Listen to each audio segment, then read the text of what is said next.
Hello friends, வீடியோவில் நம்ம கேக்கு தான் செய்ய போகிறோம். நல்லா சாஃப்டாக ஹெல்த்தியான கேக்கு வீட்லேயே செய்யலாம்.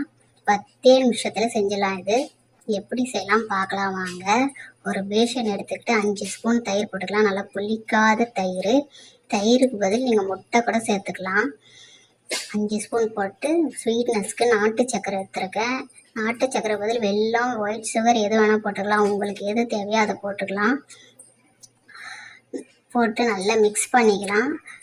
எண்ணெய்க்கு பதில் வெண்ணெய் ஊற்றிருக்கேன். 3 ஸ்பூன் உருக்கி. எண்ணெய், நெய் எது வேணால் ஊற்றலாம். வெண்ணெய் ஊற்றினா கொஞ்சம் டேஸ்ட்டாக இருக்கும். 3 ஸ்பூன் போதும். ஊற்றிட்டு நல்லா மிக்ஸ் பண்ணிக்கலாம். கட்டிகள் இல்லாமல் தயிரோடு நாட்டு சக்கரை நல்லா மிக்ஸ் ஆகணும். நல்லா மிக்ஸ் பண்ணிக்கலாம். அதை பாருங்கள். மிக்ஸ் பண்ணோன்னா மாவு போட்டுக்கலாம். 3/4 கப் நாட்டு சக்கரைக்கு 1 கப் மைதா போட்டிருக்கேன். ஜெலிச்சு போட்டுக்கலாம். கூட ஈனோ போட்டுக்கலாம். ஈனோவுக்கு பதில் ஆப்ப சோடா, பேக்கிங் சோடா கூட ஒரு 3/4 ஸ்பூன் போட்டுக்கலாம்.